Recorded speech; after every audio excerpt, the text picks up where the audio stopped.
नमस्कार दोस्तों, आपका स्वागत है अपने YouTube channel P for portfolio में। आज हम बात करने वाले हैं इंडिया की दिग्गज कंपनी रिलायंस इंडस्ट्रीज के बारे में। यहाँ पर अलग अलग हमें यहाँ पर न्यूज़ देखने को मिल रही है रिलायंस से रिलेटेड, तो यहाँ पर लेटेस्ट अपडेट्स लेने की कोशिश करेंगे। और शेयर में यहाँ पर थकान दिखाई दे रही है, थोड़ा सा थक गया है रिलायंस, यहाँ पर ऐसा दिखाई देता है। चार्ट्स पर भी जानेंगे और यहाँ पर ऐसी सिचुएशन में इन्वेस्टर्स को क्या करना चाहिए, बाय सेल या होल्ड, उसके बारे में बात करेंगे। लेकिन उससे पहले अगर आपने चैनल को सब्सक्राइब नहीं किया है तो प्लीज़ सब्सक्राइब कीजिए और रेगुलर अपडेट्स पाने के लिए नोटिफिकेशन बेल को प्रेस कीजिए। साथ ही साथ टेलीग्राम चैनल को भी ज्वाइन कीजिए जिसकी लिंक डिस्क्रिप्शन बॉक्स में दी गई है। तो आप देख सकते हैं रिलायंस इंडस्ट्रीज का लास्ट ट्रेडेड प्राइस है 2081 रुपीज़, जो कि 0.72% हमें नीचे दिखाई दिया है। मार्केट कैप 13 लाख करोड़ से भी ज़्यादा की है, तो आप समझ सकते हैं कितनी बड़ी कंपनी है। पी रेशियो 42.43 है, इंडस्ट्री का पी है 39.66, प्राइस टू बुक है 3.06, डिविडेंड यील्ड है 0.31% की। डिलीवरेबल्स के बारे में बात करें तो 22.72% की डिलीवरी हमें यहाँ पर दिखाई दे रही है। सबसे पहले कुछ न्यूज़ के बारे में बात कर लेते तो यहाँ पर आपको पता ही होगा, सुप्रीम कोर्ट ने कहा था कि जो आरकॉम के जो स्पेक्ट्रम के ड्यूज है वो जियो को पूरे चुकाने पड़ेंगे, लेकिन यहाँ पर ऐसा नहीं हुआ। जियो यहाँ पर जीतता हुआ नजर आया है। Liable to pay AGR dues for only shared portion can't pay full RCom spectrum dues. तो आरकॉम को जो पूरा स्पेक्ट्रम ड्यूज है वो जियो नहीं चुकाने वाली है, ये आपको पता होगा, लेकिन हम लोग फिर से अपडेट कर रहे हैं। यहाँ पर अलग अलग न्यूज़ काफ़ी आ चुकी है। तो यहाँ पर सिर्फ और सिर्फ एजीआर जो उस जियो का अपना बनकर आता है, जो शेयर्ड पोर्शन है, उतना ही जियो को चुकाना पड़ेगा। इसी वजह से हमें यहां पर शेयर स्टेबल होता हुआ भी नजर आया है। नेक्स्ट आपको पता ही होगा कि यहाँ पर रिलायंस रिटेल किंग बनना चाहती है, रिटेल इंडस्ट्री में बहुत ही बड़ा प्लेयर बनना चाहती है। तो Future Enterprises board likely to discuss merger plan on Saturday, यानी कि आज के दिन यहाँ पर फ्यूचर रिटेल को खरीदने का जो प्लान चल रहा है थोड़ा सा डिले होता हुआ नजर आ रहा है। लेकिन यहाँ पर रिलायंस पूरी कोशिश कर रही है कि फ्यूचर रिटेल को खरीद पाए और रिटेल सेक्टर में भी बहुत ही बड़ा बादशाह यहाँ पर बनता हुआ नजर आ सकता है रिलायंस इंडस्ट्रीज। जैसे कि हमने कहा यहाँ पर रिटेल इंडस्ट्री में पांव रखना चाहता है रिलायंस इंडस्ट्रीज, तो यहाँ पर रिटेल इंडस्ट्री में यहाँ पर ई फार्मेसी में एंटर कर चुके हैं। Reliance buys majority stake in online pharmacy Netmeds for $83 million. तो आप समझ सकते हैं ई फार्मेसी में रिलायंस ने ऑलरेडी एंटर कर चुका है और इसकी जो भी फैक्टर्स थे सब कुछ प्राइस में फैक्टर्ड इन हो चुके हैं। ये न्यूज़ काफ़ी पहले आ चुके हैं, काफ़ी तो नहीं, हम कह सकते हैं 2-3 दिन पहले आई है। अगस्त 19 को ये न्यूज़ आ चुकी है, यानी कि प्राइस में इस न्यूज़ को भी फैक्टर्ड इन कर लिया है।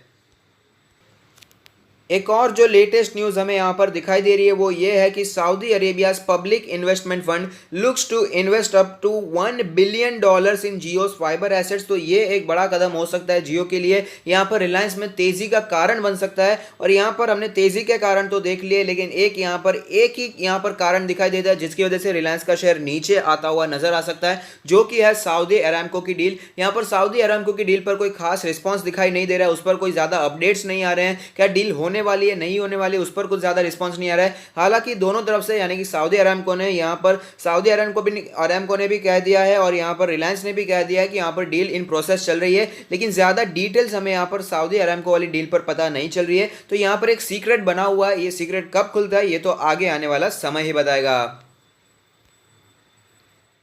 देख सकते हैं कि मार्च में जब भयंकर गिरावट बनी हुई थी उसके बाद तो यहाँ भाई साहब क्या रिकवरी देखने को मिल रही है। ऑल टाइम हाई बना है 2200 के आसपास के लेवल्स पर हमें ऑल टाइम हाई यहाँ पर बनता हुआ नजर आ रहा है। अब देख पाएंगे ये जब भी सपोर्ट लेता है तो 20 डेज के ईएमए के आसपास ही सपोर्ट ले लेता है और वापस वहां से कंटिन्यू कर देता है ऊपर की जर्नी। आप देख पाएंगे यहाँ पर 20 डेज के ईएमए के आसपास कई बार स्टॉक ने सपोर्ट लिया और वापस हमें ऊपर की जर्नी कंटिन्यू रहती हुई नजर आ रही है। करंट सिचुएशन के बारे में बात करें तो आप देख पाएंगे उसी क्रिटिकल सपोर्ट पर फिलहाल जियो खड़ा रहता हुआ नजर आ रहा है। 20 डेज का ईएमए करंट मार्केट प्राइस के बिल्कुल ही नजदीक दिखाई देता है। हमने जो भी न्यूज़ पढ़ी सबके सब इसी कुछ ही दिनों पहले आई थी, यहाँ पर अगस्त में ही सारी न्यूज़ आई थी, सबके सब फैक्टर्ड इन हो चुके हैं। यहाँ पर हमें एजीआर चुकाना पड़ेगा आरकॉम का, वो न्यूज़ आई तब गिरावट भी देखने को मिली थी। लेकिन जब जियो ने कह दिया कि हम सिर्फ इतना ही चुकाएंगे जितना हमने यूज़ किया है, तो वो जब सुप्रीम कोर्ट उस बात को मान भी चुकी थी तो यहाँ पर हमें वापस रिकवरी भी देखने को मिल गई और स्टॉक वापस ऊपर भी चला गया था 2200 के आसपास के लेवल पर। यहाँ पर नेटमेट्स भी खरीद लिया है, उसकी भी न्यूज़ ड्यूरिंग मार्केट ही आई थी, उसके बाद भी हमें मार्केटिंग सेशन ट्रेडिंग सेशन देखने को मिले थे। हालांकि यहाँ पर थोड़ी सी वीकनेस इसीलिए दिखाई दे रही है, ऐसा मैं क्यों कह रहा हूँ, क्योंकि इतनी ज़्यादा पॉजिटिव न्यूज़ आ रही है कि नेटमैक्स खरीद लिया है रिलायंस ने। तो ये एक पॉजिटिव बात है रिलायंस के लिए कि ई फार्मेसी में भी रिलायंस अब एंटर करने वाली है। तो आगे जाकर यहाँ पर ई फार्मेसी में भी एक्सपांशन के प्लान्स रिलायंस को दिखाई दे सकते हैं, उनका बिजनेस बढ़ता हुआ नजर आ सकता है। उसके बावजूद शेयर में कोई भारी तेजी हमें देखने को नहीं मिली है। आप देख पाएंगे ग्रेजुअली थोड़ी सी हमें यहाँ पर वीकनेस देखने को मिल रही है और जो 2200 का जो लेवल है स्ट्रॉन्ग रेजिस्टेंस की तरह हमें फिलहाल तो यहाँ पर नजर आता है। इंडिकेटर्स के बारे में बात करें तो आप देख पाएंगे मनी फ्लो इंडेक्स का नंबर कैलकुलेट होकर आता है 56.21, काफी ज्यादा नीचे चला गया था लेकिन वहां से हमें रिकवरी देखने को मिल रही है और स्ट्रांग नंबर ही यहां पर रिप्रेजेंट हो रहा है। आरएसआई के बारे में बात करें तो आप देख पाएंगे आरएसआई का नंबर है 54.03, यहां पर हमें धीमे धीमे वीकनेस नजर आ रही है। आप देख पाएंगे 54 के आसपास पहले भी इसी लेवल के आसपास आरएसआई ने सपोर्ट लिया और वापस तेजी भी दिखाई थी। काफी समय के बाद आरएसआई उसी लेवल के आसपास आने की कोशिश कर रहा है। अगर बात करें एमएससीडी के बारे में तो आप देख पाएंगे एमएससीडी में हमें फिलहाल बियरिश क्रॉसओवर चलता हुआ नजर आ रहा है, यानी कि सेल का सिग्नल दिखाई दिया है और उसके बाद अच्छी खासी हमें गिरावट भी देखने को मिली है।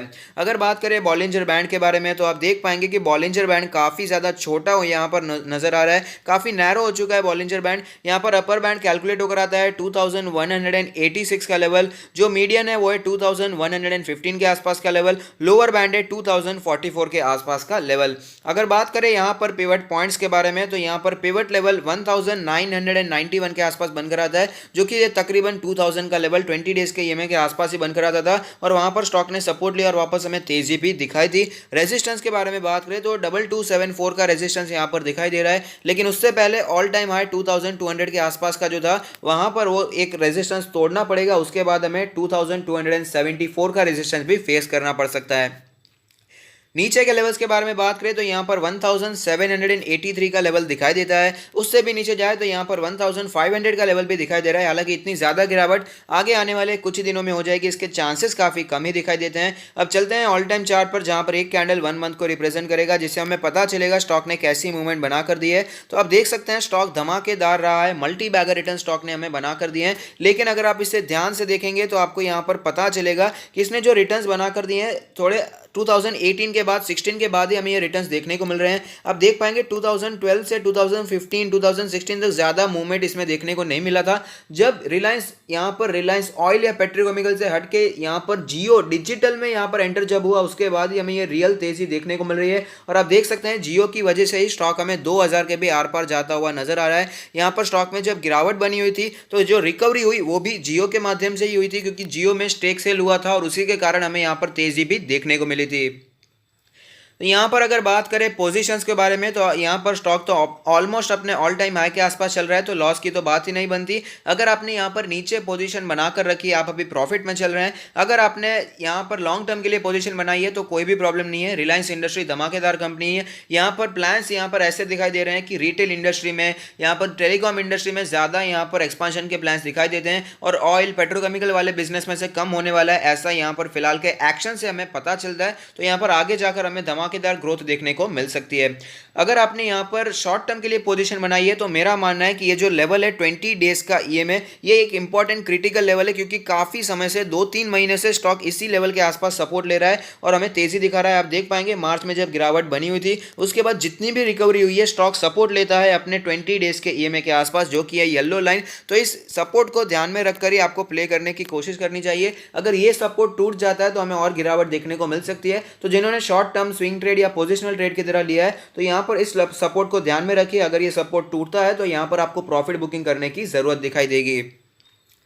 फ्रेश बाय के बारे में बात करें तो यहाँ पर एक तो जैसे कि मैंने कहा 20 डेज का ये में बहुत ही ज़्यादा इंपॉर्टेंट सपोर्ट बना हुआ है और यहाँ पर स्टॉक ने फिलहाल 2000 के आसपास सपोर्ट भी लिया था और वापस हमें तेज़ी भी दिखाई दी। तो ये अच्छा लेवल हो सकता है बाइंग के लिए, लेकिन फिलहाल मेरे हिसाब से मेरा मानना है कि यहाँ पर अगर आपको 1800 का लेवल मिलता है तो वहाँ पर बाइंग इनिशिएट करनी चाहिए।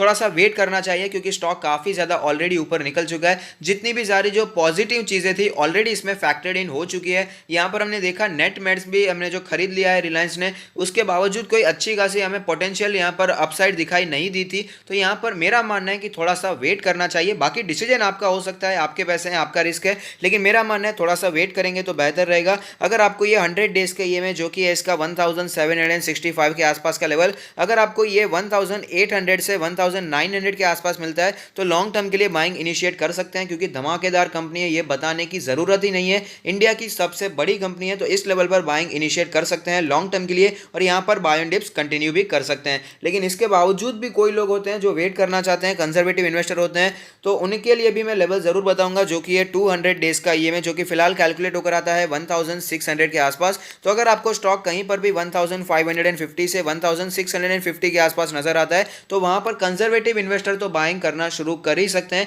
यहां पर मैं आपको फिर से बता दूं कि मैं दो लेवल्स बताता हूं, एग्रेसिव इन्वेस्टर और कंजर्वेटिव इन्वेस्टर्स दोनों के लिए। यहां पर मैं ऐसा बिल्कुल भी नहीं कह रहा कि कंजर्वेटिव लेवल्स के जो लेवल्स मैंने बताए हैं 1600 वो जरूर आएगा। यहां पर कुछ लोग होते हैं जिन्हें वेट करना पसंद होता है, थोड़े से जो जिनका नेचर कंजर्वेटिव होता है, उनके लिए मैं लेवल्स बताता हूं। मेरी तरफ से ये कोशिश रहती है कि सब टाइप के लोगों के लिए मैं लेवल्स बता पाऊं। तो यहां पर मैं बिल्कुल भी नहीं कह रहा कि यहां पर 1600 तक गिरावट आ सकती है या नहीं आ सकती है, तो आगे आने वाला समय ही बताएगा। और कौन से लेवल पर लेना है ये तो आपका डिसीजन ही रहने वाला है। लेकिन अगर आपको ये वीडियो पसंद आता है तो लाइक कीजिए, शेयर कीजिए, कमेंट कीजिए, सब्सक्राइब कीजिए और मुझे मोटिवेट कीजिए। Thank you, stay happy, happy investing.